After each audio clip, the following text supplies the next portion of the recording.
નમસ્કાર મિત્રો, હું ધનંજય શુક્લા, તમારો મિત્ર, ઇન્ફ્લુએન્સર, પત્રકાર, સામાજિક કાર્યકર્તા, જે ગણો તે. અને આજે એક દરેક લોકો સાથે પાયામાંથી મૂળભૂત સુવિધા સાથે જોડેલો એક વિષય લઈને આવ્યો છું કે ઘરમાં આવતો વીજળીનો પ્રવાહ કેવો હોવો જોઈએ, તેના શું શું અસરો થાય અને હાલ શું થઈ રહ્યું છે તેના થોડું ચિત્રણ કરવા માગું છું આપ સૌ સામે. તો આપ સૌ જાણતા હશો કે થોડા વર્ષો પહેલાં ગુજરાત વિદ્યુત બોર્ડ GEB ના નામથી એક તંત્ર ચાલતું હતું, જેના દ્વારા ગુજરાતના દરેક ઘરોમાં, દરેક ગામમાં, દરેક શહેરોમાં વીજ પુરવઠો પૂરો પાડવામાં આવતો હતો. કાળક્રમે સરકારશ્રીના નિર્ણયથી એ થયું, એના 5 ભાગ પડ્યા લિમિટેડ કંપની કરીને. એટલે MGVCL, UGVCL એટલે ઉત્તર ગુજરાત વીજ કંપની લિમિટેડ, દક્ષિણ ગુજરાત વીજ કંપની લિમિટેડ, પૂર્વ, પશ્ચિમ અને મધ્ય ગુજરાત વીજ કંપની લિમિટેડ. અને મૂળ આજે આપણે વાત કરવા જઈ રહ્યા છે મધ્ય ગુજરાત વીજ કંપની લિમિટેડ MGVCL. કારણ કે હું રહું છું મધ્ય ગુજરાતમાં, આણંદ જિલ્લામાં, અને ત્યાંના જે અત્યારે અનુભવ થઈ રહ્યા છે, ત્યાં જે લોકોને હાલાકી ભોગવવી પડી છે, ત્યાં જે લોકોને તકલીફો પડી રહી છે, ભર ઉનાળે બળબડતી ગરમીમાં લોકોની શું પરિસ્થિતિ થઈ રહી છે તેનું વર્ણન આજે કરવું છે. અને તે બધાને લોકો વચ્ચે બેસીને, લોકો સાથે વાત કરીને, તેમની તકલીફો જાણીને, તેનો શું શું ખોટી અસર થઈ તે વિશે જાણીને ઉમરેઠ MGVCLના હેડ જે સાહેબ હોય, જે મુખ્ય અધિકારી, એ જુનિયર એન્જિનિયર JE સાહેબ છે, નયનભાઈ ભટ્ટ, તેમની સાથે પણ બેઠા. તેમને પણ આપણે કીધું કે એક વિડીયો સ્વરૂપે તમે આનો ખુલાસો આપવાના કારણ બતાવો, પણ તેમણે કીધું કે હું વિડીયો ના આપી શકું, મારાથી ના અપાય, હશે કંઈક નિયમ, ખોટા નથી કહેતા આપણે એમને. અને તેમણે વિડીયો આપવાથી તે બચતા રહ્યા અને મૌખિક વાત થઈ. પરિસ્થિતિ એવી છે, જો એનો ચિતાર કહીએ તો, કે મધ્ય ગુજરાત વીજ કંપની લિમિટેડ અને ઉમરેઠ તાલુકા મથક ઉમરેઠમાં ખૂબ મોટા વિસ્તારમાં છેલ્લા 5 વર્ષથી વધારે સમયથી એવી હાલાકી પડી રહી છે. અને ખાસ કરીને ઉનાળામાં, કે સાંજનો સમય થાય 6, 6:30, 7 વાગ્યા પછી વોલ્ટેજ એટલા ડીમ થઈ જાય કે તમે વાત ના કરશો. તમારી લાઇટ, ધારો કે મોટી ટ્યુબલાઇટ ચાલુ કરી હોય તો તમે ડીમ લાઇટ ચાલુ કરી હોય તેવું અજવાળું આપે. અને રાત્રે તો પરિસ્થિતિ મિત્રો એવું થાય છે કે 5 ઉપર પંખો કરો તો 1 ઉપર ચાલતો હોય તેવો ચાલે, કે ડીમ લાઇટમાં ચાલતો હોય તેવો ચાલે. નથી લોકો આખી રાત સૂઈ શકતા. હવે પંખો ના ચાલતો હોય તો કુલર ને AC તો બહુ દૂરની વસ્તુ છે. ઉમરેઠમાં 3 પોળ, બોરડી ફળિયું, પાટપોળ, કાકાની પોળ, પંચવટી, આંબલી ચકલા, ખૂબ મોટો વિસ્તાર છે. ખૂબ મોટા મોટા ફળિયા અને મોટા મોટા વિસ્તાર, જૂના વિસ્તાર છે, જ્યાં 5 વર્ષથી વધારે સમયથી આ પરિસ્થિતિ થઈ રહી છે. ગઈકાલે હું એક જાગૃત નાગરિક અને પત્રકાર તરીકે જે વિસ્તારમાં પ્રશ્ન હતા ત્યાં હું રૂબરૂ ગયો, મળ્યો લોકોને. પહેલાં જ હું ગયો 3 પોળમાં લોકો સાથે બેઠો, વાતચીત કરી, ચિતાર જાણ્યો. તો ત્યાં એવું કહેવામાં આવ્યું કે સગર્ભા સ્ત્રીઓને તકલીફ પડતી હોય છે, કારણ કે રાત્રે પંખો જ ચાલતો નથી. માળ 1 પર ચાલતો હોય એવો ચાલે, પરસેવે રેબઝેબ, ગરમી અત્યારે 48 ડિગ્રી તાપમાન પહોંચી રહ્યું છે. તો સગર્ભા સ્ત્રીઓ સૂઈ નથી શકતી, એમની સ્વાસ્થ્ય પર કેટલી અસર થાય. જેમના ઘરે નાના બાળકો છે એ નથી નાના બાળકો સૂઈ શકતા, એ નથી મોટા સૂઈ શકતા. નાના બાળકોને લઈને રાત્રે 1:30 વાગે લોકો ફળિયામાં આટા મારે છે, કારણ કે બળબડતી ગરમી પડતી હોય, પંખો, કુલર, AC કંઈ ચાલતું ના હોય. કરે શું લોકો? અને ઉંમરલાયક વ્યક્તિ મળ્યા. ઉંમરલાયક વ્યક્તિઓ એવું કહે છે કે અમને બ્લડ પ્રેશર, ડાયાબિટીસ ને બીજી બીમારીઓની તકલીફ છે. ડૉક્ટરના કહેવાથી અમે તેની ગોળીઓ લઈએ છીએ. ગોળીઓ લઈને સૂવું અને આરામ કરવું જરૂરી હોય છે, પણ રાત પડે એટલે ઊંઘ જ આવતી નથી આટલા તાપમાં, અને અમારા શરીરમાં બીજી અસર થઈ રહી છે આની. તો મિત્રો, અને 5 વર્ષથી સતત, અને ખાસ કરીને 12 મહિના તો પ્રશ્ન હોય છે, પણ જેવો ઉનાળો આવે, જેવી બળબડતી ગરમી ચાલુ થાય ચૈતર વૈશાખની એની, એટલે ફેબ્રુઆરી, માર્ચ, એપ્રિલ, મે, ત્યારે આ સમસ્યા એના ઉગ્ર સ્વરૂપમાં આવે. વર્ષોથી થાય છે. અને લોકો કહે છે એમ નહીં મિત્રો, હું પોતે એ જ વિસ્તારમાં રહું છું. માટે મને પોતાને અનુભવ છે.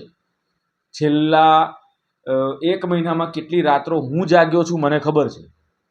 બસ આ જ કારણ કે પંખો એક પર ચાલતો હોય એનાથી પણ 0 ચાલે, ગરમી હોય, ઊંઘી શકાય નહીં. અને એની અસર બીજે દિવસે કેટલી થતી હોય છે. 3 પોળમાંથી પછી હું ગયો કાકાની પોળમાં પણ એવું કીધું. અરે પરિસ્થિતિ તો એવી છે, છેલ્લે 5 વર્ષમાં કેટલાય લોકોના વિદ્યુત ઉપકરણો બળી ગયા. કારણ કે ફ્લક્ચ્યુએશન આવતું હોય છે, એકદમ હાઈ થાય દિવસમાં, એકદમ લો થાય, એકદમ હાઈ થાય, એકદમ લો થાય. તો આમાં લોકોના ટીવી ઉડી ગયા છે, લોકોના વોશિંગ મશીન બગડ્યા છે, લોકોના લેપટોપ પર અસર પડી છે, મોબાઈલ ચાર્જ ને મોબાઈલ પર લોકોની અસર પડી છે, કેટલાય લોકોના ખોટકાઈ ગયા. તો આનું ભરણ કોણ કરશે? આની ચિંતા કોણ કરશે? અને આપણે જાણીએ છીએ કે સમાચાર આવેલા છે કે પહેલાં કેટલા પણ જગ્યાએ વીજળીના અનઇવન પ્રવાહથી કોઈ પણ વીજળી ઉપકરણ ખોટકાઈ જાય ને એમાંથી ભડાકો થાય ને આખું ઘર સળગે તેવા ઉદાહરણ આપણે જોયેલા હશે. આપણે દરેક યાદ કરીશું તો આપણા મગજમાં એક તો આવશે જ કે હા, આ જગ્યાએ આ ગામમાં થયું હતું, મને યાદ છે કે વીજળીના કારણે ભડાકા થયા હતા અને ઘર બળી ગયેલું ને બધો માલ સામાન બળી ગયેલો. તો આવું થાય તો એનું જવાબદાર કોણ? મિત્રો, ખૂબ ગંભીર સમસ્યા છે. તેનાથી વિશેષ વાત કહું તો ત્યાંથી પાટપોળમાં હું ગયો અને પાટપોળમાં એટલા બધા લોકો ભેગા થયા. કારણ કે લોકોનો અંદરનો એક આક્રોશ ગણો, લોકોનો અંદરની એક પીડા ગણો, લોકોની અંદરની એક દુઃખ ગણો. કોને કહે લોકો? એટલા લોકો ભેગા થયા અને એ લોકોએ કીધું, પાટમાં એક ભાઈ છે, એ ભાઈના બા ઉંમરલાયક છે અને શારીરિક અશક્ત છે, દવાઓ ચાલે છે અને ડૉક્ટરના માર્ગદર્શન હેઠળ એ ઘરે ઓક્સિજન જરૂર પડે ત્યારે આપતા હતા. એમના બાને બિચારા એટલા સક્ષમ નથી, ભાડે મશીન લાવેલા ઓક્સિજનનું. ઇલેક્ટ્રિક મશીન આવે છે ઓક્સિજનનું કે એ ઇલેક્ટ્રિકમાંથી જોઈન કરીને પછી એનાથી વ્યક્તિને ઓક્સિજન અપાય. પરિસ્થિતિ એવી થઈ કે જેવો આ ઉનાળો આવ્યો એટલે વોલ્ટેજ ફ્લક્ચ્યુએશન તો જેમ મેં કીધું એમ શરૂ થઈ ગયા. સાંજ પડે એટલે વોલ્ટેજ એકદમ ડીમ. બાને જ્યારે વોલ્ટેજ આપવા સાંજ પડે, જ્યારે ઓક્સિજનની જરૂર પડે અને જ્યારે મશીન કનેક્ટ કરે તો મશીનમાં એરર આવી જાય કે અત્યારે નહીં થઈ શકે. થોડા વખત પછી કેમ કે મશીનને જેટલા વોલ્ટેજની જરૂર હોય એટલા વોલ્ટેજ આગળથી આવતા નહોતા, એટલે મશીન કામ નહોતું કરતું ઓક્સિજનનું. અને આ જ દરમિયાન એ બાનું દેહાંત થઈ ગયું, દુઃખદ. અને 5-6 દિવસ થયા બાનું દેહાંત થયું. તો એ ભાઈ કહેતા હતા કે આની પાછળ જવાબદાર કોણ? હવે તમે કે હું આ કલ્પના કરી શકીએ? આપણે કલ્પના કરીશું તો એવું કરીશું કે પંખા ચાલતા નથી, એસી ચાલતા નથી, રાત્રે સુવાતું નથી. પણ આવી કલ્પના તમારા મારા મગજમાં પણ નથી કે જે ઉંમરલાયક વ્યક્તિને ઓક્સિજનના મશીનથી ઘરે ઓક્સિજન આપવાની જરૂર પડતી હોય અને વોલ્ટેજ ઓછા હોવાને કારણે મશીન ના ચાલે, ઓક્સિજન ના આપી શકાય અને તે વ્યક્તિનું દેહાંત થઈ જાય. કલ્પના તો કરો કે કેટલો ગંભીર વિષય છે આ. રાત્રે સૂઈ નથી શકતા. કાકાની પોળમાં જે બહેનો હતા એ કહેતા હતા કે અમે રાત્રે સૂઈ નથી શકતા, ઊંઘ નથી મળતી, બીજે દિવસે કામ થઈ નથી શકતું, મન એવું રહે છે ઉજાગરો ને બધું, કોઈ કામમાં ધ્યાન આપી નથી શકાતું. 5 વર્ષથી ચાલી રહ્યું છે. શું 5 વર્ષથી MGVCLને આનું કોઈ સમાધાન નહીં મળતું હોય? 5 વર્ષથી નહીં મળતું હોય. સમાધાન મળતું નથી કે સમાધાન શોધવા માટે અને એનું સોલ્યુશન કરવા માટે જેવા પ્રયત્નો સકારાત્મક થવા જોઈએ તે દિશામાં થતા નથી, તે હવે આપણે નક્કી કરવાનું. 2-5 મહિનામાં ના થાય વાત જુદી છે. આ બધાને મળીને પછી હું ઉમરેઠ MGVCL ઓફિસ કાર્યાલયમાં ગયો અને જેઈ એટલે જુનિયર એન્જિનિયર નયનભાઈ ભટ્ટ સાથે બેઠો અને મેં તેમને કીધું કે તમારો એક વિડીયો લેવો છે અને વિડીયોમાં તમને મારે એ જ પૂછવું છે કે આ બધા વર્ષોથી જે થઈ રહ્યું છે પ્રશ્નો MGVCL તરફથી, તો આનું નિરાકરણ કેવી રીતે આવશે, ક્યારે આવશે, આનું શું કારણ છે? તો જુનિયર એન્જિનિયર સાહેબ નયનભાઈએ કીધું કે હું વિડીયો ના આપી શકું, અમારા મોટા સાહેબ એન્જિનિયર છે એ આપી શકે. ચોક્કસ આપણે એમના ઉપલી અધિકારી મુખ્ય એન્જિનિયર છે એમનો પણ ખુલાસો માગવા આણંદ જઈશું. જરૂર પડશે તો વિભાગીય કચેરી વડોદરા છે ત્યાં પણ જઈશું અને ત્યાં જઈને એમને સાથે બેસીશું, આખો ચિતાર આપીશું અને પૂછીશું કે 5 વર્ષથી તમારા ધ્યાનમાં શું આ પ્રશ્ન નથી?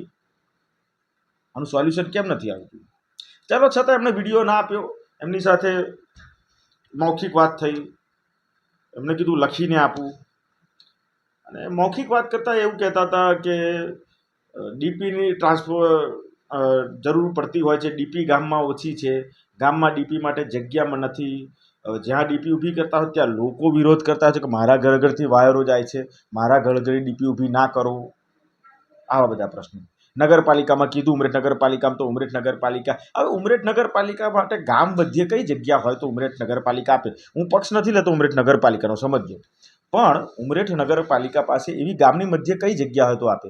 ઉમરેઠ નગરપાલિકાની જગ્યા એટલે જે ફાજલ પડતી કોઈ ફળિયા, કોઈ સોસાયટી, કોઈ 4 રસ્તા, કોઈ 2 રસ્તા પર જે ફાજલ પડતો ખૂણો હોય, એવી જગ્યા હોય, એ નગરપાલિકા એને ફાળવી શકે. હવે ત્યાં જો ઊભી કરવાનું કહે છે તો કોઈને કોઈ વિરોધ કરે છે એવું કહે છે. હવે ભાઈ, ઉદાહરણ તરીકે 100 વ્યક્તિઓની તકલીફ પડતી હોય ને તેના માટે કાયદેસર રીતે જે પ્રાવધાન થતું હોય, કાયદેસર જે નીડફુલ હોય એ સોલ્યુશન કરવાનું થતું હોય, અને એ 100 લોકોના કામમાં જો 2 વ્યક્તિ અડચણ ઊભી થાય, હું નથી કહેતો એમનો વિરોધ પણ સાચો હોઈ શકે. કોઈ કે મારા ઘર ઘરથી ખુલ્લા વાયર જાય છે, કોઈ મારા ઘર ઘરથી વીજ પોલ ઊભો થાય છે, એ કારણો સાચા હોય, એ લોકો પણ ખોટા નથી, એમને પણ એમના બાળકોની અને પરિવારવાળાની ચિંતા હોય. પણ 100 લોકોની પ્રશ્નનું સોલ્યુશનમાં 2 વ્યક્તિ જો વિરોધ કરે તો 98 લોકોને દુઃખમાં તો ના રાખી શકાય ને, એમને તો આવી પરિસ્થિતિમાં ના રાખી શકાય ને. ક્યાંક તો કડક પગલાં ઉઠાવવા પડશે, ક્યાંક તો કશું કરવું પડશે. એનાથી વિશેષ પછી સોસાયટીમાં કાલે વીજ પોલ, હું ને એન્જિનિયર નયનભાઈ વાત કરતા હતા MGVCLમાં, અને ત્યાં ફોન આવ્યો કે એક સોસાયટી આગળ વીજ પોલ રસ્તાની વચ્ચે જ ઉભેલો છે. એ હવે MGVCL છે, ઉમરેઠ છે, તો કોઈ આઈસર ગાડી હતી, રિવર્સમાં લેતા વાગી ગઈ ને તૂટી ગયો. એમને ત્યાં જવાનું થયું. મેં સાહેબ તમે જઈ શકો તો તમારું જરૂરી કામ છે, આપણે પછી વાત કરીશું. એ વિડીયો તો આપવા એ તૈયાર હતા નહીં, નિયમ બતાવતા હતા મને, તો હું પણ ત્યાં ગયો. અને ત્યાં જઈને જે મેં આખો ચિતાર જોયો કે ત્યાં જઈને ત્યાંના લોકો જે એન્જિનિયર સાહેબ જોડે કહે કે ડીપી ઊભી કરતા નથી, અહીં ડીપી ઊભી કરે કે પેલા ના પાડે છે. 2 વ્યક્તિ પછી એવા મને મળ્યા કે મેં એવું કીધું કે મારી જગ્યામાં ડીપી ઊભી કરો, તો એન્જિનિયર સાહેબ એમ કહે છે કે પેલા ભાઈને વિરોધ છે, પેલા ભાઈને વિરોધ છે. હવે ક્યાંક જેને વિરોધ છે અને જેને જરૂર છે, તકલીફ છે, સામે બેસાડીને એનું નિરાકરણ તો લાવવું પડશે ને. જરૂર પડે તો કાયદાનો ઉપયોગ કરવો પડશે ને, જરૂર પડશે તો પ્રશાસનનો ઉપયોગ કરે, જરૂર પડે તો પોલીસ બંધુઓનો ઉપયોગ કરે.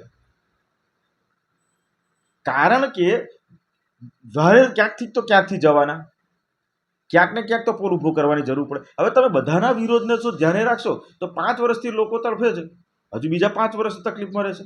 અને હવે અત્યાર સુધી જેટલા વીજ ઉપકરણો બળી ગયા, જેટલા લોકો બીમાર પડ્યા, જેટલા લોકોને તકલીફ પડી, સગર્ભા સ્ત્રીઓને તકલીફ પડી, ભવિષ્યમાં વધારે તકલીફ પડશે, એનું જવાબદાર કોણ? શું MGVCL લેખિતમાં એમની જવાબદારી લેવા તૈયાર છે કે અમે આનું સોલ્યુશન નથી કરી શકતા, એટલે આ બધાની કોઈને શારીરિક, માનસિક, આર્થિક તકલીફ થાય એના જવાબદાર અમે, એનું વળતર અમે ચૂકવીશું? અને કોઈને જીવ ગયો, કોઈને ના થવાનું થાય, એનું વળતર શું ચૂકવી શકાશે? તો MGVCLને આપણે વાંક નથી કાઢતા, MGVCLને આપણે ખોટું કરે છે એવું નથી કહી શકતા, પણ MGVCLે પોતાની જે જવાબદારી નિભાવવાની છે, પૂરી કરવાની છે, કડક થઈને કરવી જ પડશે, કરતા ભાવથી કરવી જ પડશે. એ નહીં કરે તો કોણ કરશે? 5 વર્ષથી ગઈકાલે પાટમાં એક ભાઈ કહેતા હતા કે અમે અરજીઓ કરીને થાક્યા, કોઈ નિરાકરણ થતું નથી, વર્ષોથી અરજીઓ કરે છે, અને હવે જો નહીં થાય તો 20-25 નાના મોટા ફળિયા છે, અને ભેગા થઈને અમે MGVCLની ઓફિસમાં જઈને ઉગ્ર આંદોલન કરીશું. તો શું MGVCL એવું ઈચ્છે છે કે લોકો ભેગા થઈને એમની ઓફિસ પર આવીને ઉગ્ર આંદોલન કરે? એના કરતાં પ્રેમથી લોકો કહે છે, મીડિયાના માધ્યમથી લોકો કહે છે કે હવે અમે થાક્યા છીએ, અમને ખૂબ તકલીફો થાય છે, રાત્રે સૂઈ નથી શકતા, ઉંમરલાયકોને તકલીફ થાય છે, નાના બાળકોને તકલીફ થાય છે, વીજ ઉપકરણોને તકલીફ થાય છે, ઘરમાં ખોટકાઈ રહ્યું છે, તો પછી તમે કંઈક એનું નિરાકરણ કરો. તમે એન્જિનિયર છો, તમારી પાસે ટીમ છે, ટીમ ઓછી હોય તો ટીમ મોટી કરો, કોઈક ટેકનિકલ એનો રસ્તો કાઢો, પણ આનું સમાધાન તો કરવું પડશે ને. જેમ કાલે મેં કીધું, સોસાયટીમાં જ્યાં વીજ પોલ તૂટી ગયો ને સોસાયટીમાં ગયા, અને ત્યાં એન્જિનિયર સાહેબને ગયા પછી અમુક લોકોએ પોતાની વ્યથા કીધી. એક ભાઈએ કીધું કે મારી આ જગ્યા છે, આ જગ્યા મેં કીધું કે બહાર ડીપી ઊભી કરો તો બહાર ના ઊભી કરવી, મારી જગ્યાની અંદર કરવી હોય તો પણ હું પરમિશન આપું છું, મારી જમીનની અંદર ડીપી ઊભી કરો. અને 2 કદાચ ડીપીની સાથે બીજો કંઈ થાંભલો ઊભો કરવો હોય વીજ પોલ, તો પણ 2 પોલ ઊભા કરો ડીપી સાથે, મારી પોતાની જમીનમાં. તો પણ નથી થઈ રહ્યું. મેં કહું કેમ નથી થઈ રહ્યું? તે કે પેલા ભાઈ વિરોધ કરે છે મારા ઘર ગતિ. અરે 1 2 3 4 વ્યક્તિ કોઈને કોઈ વિરોધ કરનારા નીકળવાના, તો એમને સમજાવવા પડે. જે વિરોધ કરતા હોય એમને ચિંતા હોય એમના પોતાના પરિવાર, એમને સમજાવવા પડે, વચ્ચેનો રસ્તો કરવો પડે, પણ એ કામ તો પૂરું કરવું જ પડે. હવે તમે આ વિરોધ કરે છે, પેલો વિરોધ કરે છે, પેલો વિરોધ કરે છે, એમ કરીને જો કામ ના કરો અને છટકી જાઓ તો કરશે કોણ? તાલુકા મથક છે શહેર ઉમરેઠ. અને હા, આપણે જે જવાબદારી છે તો આપણે જવાબદારી જ નિભાવવાની હોય છે. પછી આપણે સારું કામ, લોકોપયોગી કામને આપણી ફરજ નિભાવવા માટે કોઈ વ્યક્તિનું ખોટું લાગતું હોય તેની ચિંતા ના કરવાની હોય. આપણે સંબંધો પછી કેળવવાના છે, પહેલા આપણી ફરજ નિભાવવાની છે. તો ક્યાંક ઉણપ આવતી હોય તો ફરજ પૂરી કરો. શું ઈચ્છો તો તમે કે લોકો ભેગા થઈને એમજીવીસીએલની કાર્યાલય આવે ને ઉહાપોહ કરે? બીજે દિવસે સમાચાર પત્રોમાં, ટીવી મીડિયામાં બધે આ ન્યૂઝ ચાલે કે એમજીવીસીએલના લોકો વિનંતી પર વિનંતી, ફરિયાદો પર ફરિયાદો કરી, સાંભળતું નથી, એટલા માટે લોકો ત્યાં જઈને ઉગ્ર આંદોલન કર્યું. તો એ જ કહું છું કે એકબીજાને અનુકૂળ થઈને સમજદારીથી આનો નિવેડો લાવો.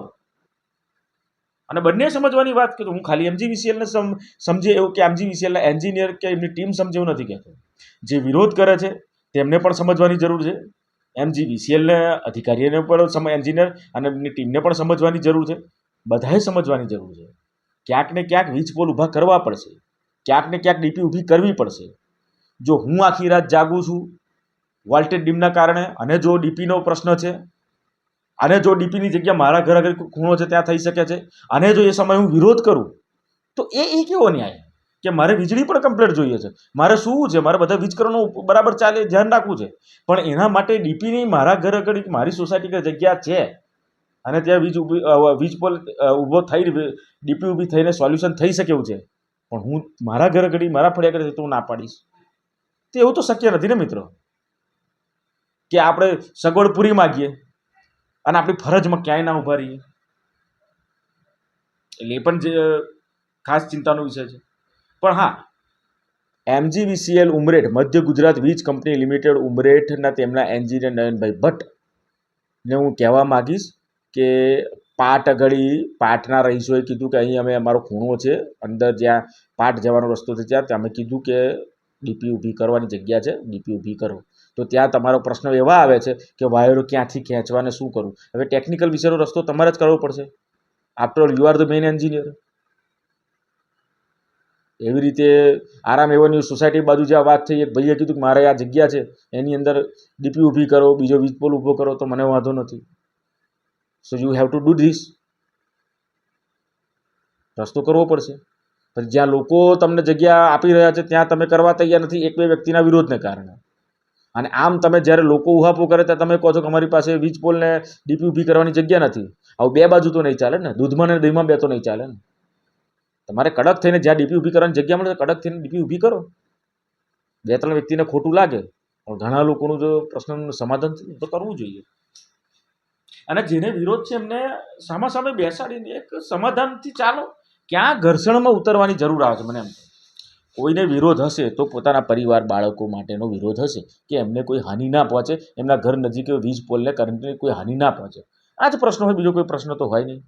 તો તમે એમની સાથે બેસો, તમે એમને સમજાવો કે અમે એ રીતે કરીશું કે તમને પ્રશ્ન નહીં થાય, એવો વચ્ચેનો રસ્તો કાઢો. પણ હા, હવે હું મારા માધ્યમથી બધે મળીને આવ્યો, બધાના વિડીયો છે મારી પાસે, પણ તમને કહી દેવા માગું છું કે ઉમરેઠની જનતા થાકી ગઈ છે, હારી નથી ગઈ પણ થાકી ગઈ છે, કંટાળી ગઈ છે. અને હવે જો મીડિયાના માધ્યમથી આ રીતે જો આનું સમાધાન નહીં નીકળે તો ઉગ્ર આંદોલનના રસ્તે જશે ને જશે જ. આખો દિવસ તાપમાં કામ કરીને પુરુષોને રાત્રે ઉજાગરા કરવાની શક્તિ નથી રહી. આખો દિવસ ઘરમાં બહેનોએ કામ કર્યા બાદ રાત્રે ઉજાગરો કરવાની શક્તિ નથી. તો હવે આનો કોઈ વચ્ચેનો રસ્તો કાઢો, સમાધાન કરો.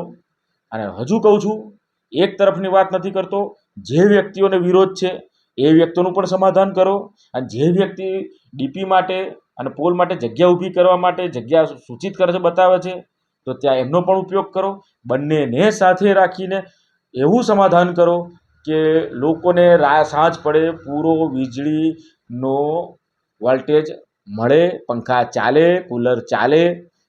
હજુ સમજો એસી ચાલે એવું નથી બોલતો. હા, જેમણે એસી લીધા છે, જેમને તકલીફ છે, એમને એસીની જરૂર છે, હાઈ બ્લડ પ્રેશરવાળાને ના. પણ હજુ હું તો કુલર અને પંખાની જ વાત કરી રહ્યો છું. તો એ ચાલે એવું સમાધાન કરો. કરવું તો પડશે જ, કારણ કે હવે વર્ષોથી થઈ રહ્યું છે. અને હું મળ્યો જુનિયર એન્જિનિયર નયનભાઈ ભટ્ટને. એ કહે છે કે હું ખૂબ એક્ટિવ છું, મને કામ કરવું ગમે છે, અહીંયા આવીને મેં ઘણું કર્યું આ તે. એટલે એમનામાં ઉત્સાહ જ દેખાયો મને કાલે. પણ એ ઉત્સાહ જેવો વાતોમાં હતો એવો જ ઉમરેઠના આ પ્રશ્નને સોલ્વ કરવામાં લાગે તો ખૂબ સારું. તો લોકો પણ યાદ કરશે કે નયનભાઈ ભટ્ટ કરીને એન્જિનિયર આવ્યા હતા અને તેમણે આ વર્ષોનો પ્રશ્ન હતો એનું નિરાકરણ કરીને ગયા. બાકી જોઈએ આગળ શું થાય છે શું નહીં. કેટલી રાતો હજુ લોકોને ઉજાગરા કરવાના છે, કેટલા હજુ વીજળી ઉપકરણો ખોટકાવાના છે, એ જોઈશું આપણે. અને તમે પણ કોમેન્ટમાં કહી શકો છો કે આમાં તમને શું લાગે છે, શું સમાધાન થવું જોઈએ, કોણે શું પગલાં લેવા જોઈએ. તમે પણ કોમેન્ટમાં લખી શકો છો. અને હા, ખાસ YouTube page, Facebook page Dhananjay stock subscribe કરજો, લાઇક કરજો, શેર કરજો. અને આપણી આ જીવન જરૂરિયાતની લોકોપયોગી વાતો ઘરે ઘરે સુધી પહોંચે તેના માટે શેર કરજો. આભાર. ધનંજય સ્ટોક.